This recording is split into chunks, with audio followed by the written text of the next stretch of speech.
All right, wonderful people, welcome back to this wonderful channel where we bring you back-to-back update and information as it dey hot. If you have not joined our social media handle, what are you waiting for? Please go ahead and do that. As it dey hot, some activists have warned the FG, Federal Government of Nigeria, make dem no go allow Ohamadike one of Ndigbo make e die for the DSS detention. Because say these people no know wetin go come out for this matter if Ohamadike one of Ndigbo happens to die in the DSS detention. That one na palava.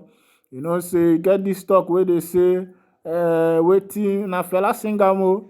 He say trouble dey yanga go wake up. He say wetin dey fine. He say na wahala e dey fine, wahala e go catch you. Oh, na wahala e dey fine. No mind me.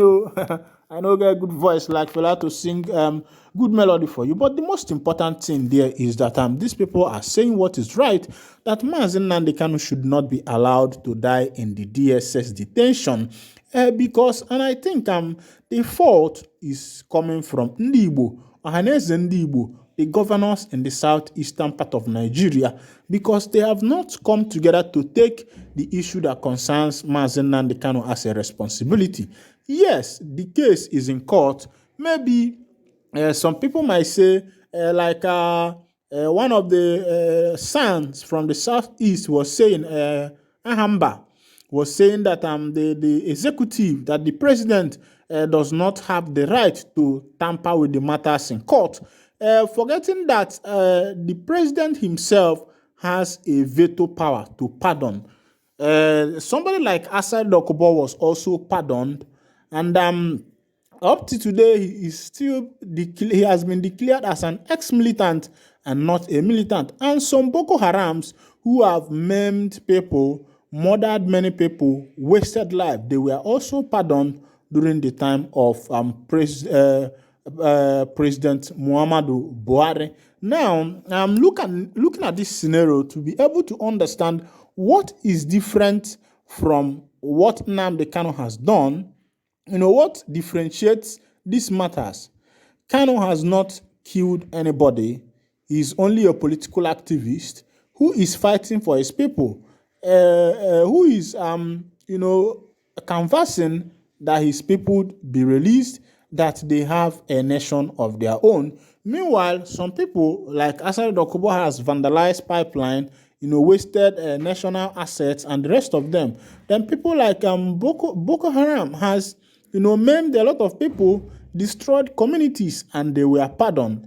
Now, I still want to know why Sam Ahamba has decided to say that the executive or the president cannot tamper with a case which is in court, of which we all know that the president has a veto power with which he can pardon an offense, if any. Because looking at the scenario and the matters that concern Nnamdi Kanu, the second high court in Nigeria, the second court in Nigeria, when I'm talking about the second high court, I'm talking about the appellate court, has declared this man discharged and acquitted, disbanding every charges that were leveled against him. The charges were quashed.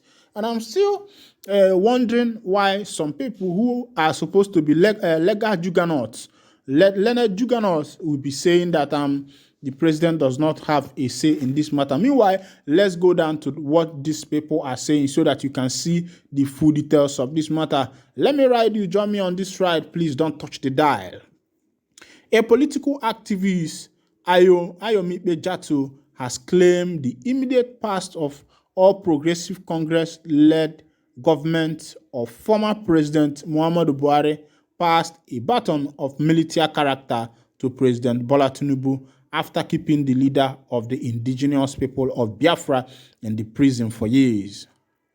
The activist tasked leaders of Igbo ethnic nationality with togetherness in resolving the sit-at-home syndrome, which he described as a burning flame capable of hurting the region more. He spoke on Sunday over the lingering controversy surrounding Kanu's continued incarceration by the Department of the State Service in Abuja. Despite court pronouncement for his freedom, Jatto insisted that the Southeast region has turned into a war zone without any external aggressor but an enemy they created for themselves, now affecting other regions in the country because of lack of unity. He also noted that the Southeast is a region at war with itself, where innocent primary school children are attacked and Igbo markets set ablaze by loyalists of NNAMDI KANU. Jatto further warned that Kanu must not die in jail for seeking the independence of Biafra Republic from Nigeria. He said the release of NNAMDI KANU was impossible despite the court order that allowed him to go on bail.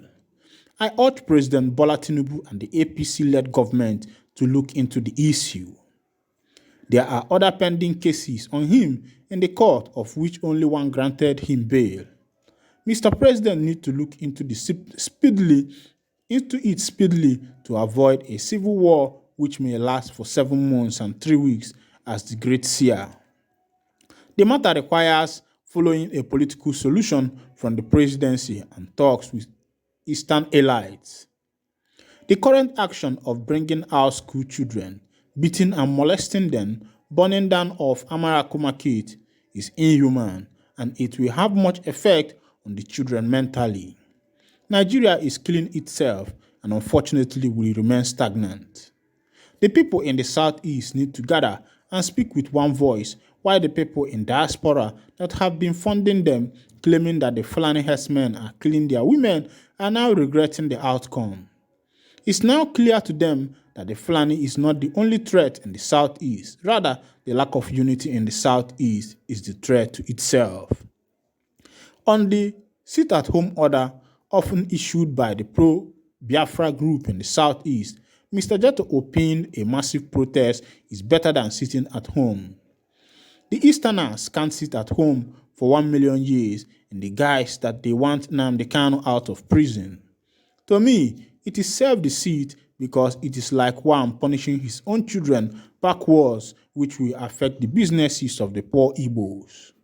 The Southwest political activists urged President Bola Tinubu to grant freedom to pro-Biafra secessionists, who he described as a strong leader in the Southeast region, so as to restore peace and stability in the country. This particular advice has, come several times to the presidency. There are several times that this advice has gone, but it seems as if the presidency does not want to pay attention to what is happening in the southeastern part of Nigeria. Neither have he come out, any day to address these issues. He felt that he has other compelling issues that he has to look into. But if really that the president wants togetherness of Nigeria, this nation, and he is really pleased to, pioneer this nation, navigate this nation to the right path and in togetherness, I think he needs to start looking into all nook and crannies of the nation without leaving any stone untouched. Because him keeping a blind eye to what is happening in some of the southeastern states is a kind of saying that it does not matter and that does not concern him. Meanwhile, it concerns him. Maybe because the economic pandemonium and the breakdown of economical activities that are ongoing in the southeastern part of Nigeria because of our continuous incarceration of MAZI NNAMDI KANU Ohamadike, one of Ndi Igbo, have not had any effect in the nation at large. But in the nearby future, if things continues like this, I want to let you know that it is going to affect everybody. It is going to affect the nation at large. It is going to affect the whole of Nigeria. And also, mind you that the Southeasterners are much of consumers of the products that are being produced in the northern part of Nigeria. Yes, when you talk about the food stuff, the tomatoes, the onions, the yam, and the rest of them, most of these things are mainly sold in the southeastern part of Nigeria. So I think it's high time the presidency start looking into how to solve this matter once and for all. And there is this saying about Solomon and one of his sons, Jeroboam. When Solomon died, the people of Israel called Jeroboam and said, are you going to lighten your father's burden for us so that we can follow and serve you? But when Jeroboam consulted with the elders, the elders advised him to lighten the burden of the people. But when he continued, he consulted with the people of his age. They told him to let the Israel know that his father's hand, that his ties will be thicker than that. And because of that, the people said to hell, who is the son of Jesse? To hell, the son of Jesse. And the people went home. That was how the kingdom of Israel was divided, and they now have two kingdoms, the Jews and the other part of the country. Now, I think if the president will take the advice, forget the pride, forget the ego, and release MAZI, I believe that the nation will be able to fish out those, because I believe that there are other people now, apart from the PM, Prime Minister of the Biafra Republic government in exile, declaring sit at home, but there are other people who are now hijacking this movement to be destroying things, maiming things, destroying properties and the rest of them, and they are using as even an opportunity to loot people. So I think if the president truly loves this nation, he should look into these matters to be able to solve this once and for all. Meanwhile, I'll be winding down the curtain here, and if this is your first time of joining us on this wonderful channel, please go ahead and subscribe to our channel, like, share, comment, and also remember to on your notification button so that whenever our news drop, you'll be the first to collect it. Thank you for listening. God bless you.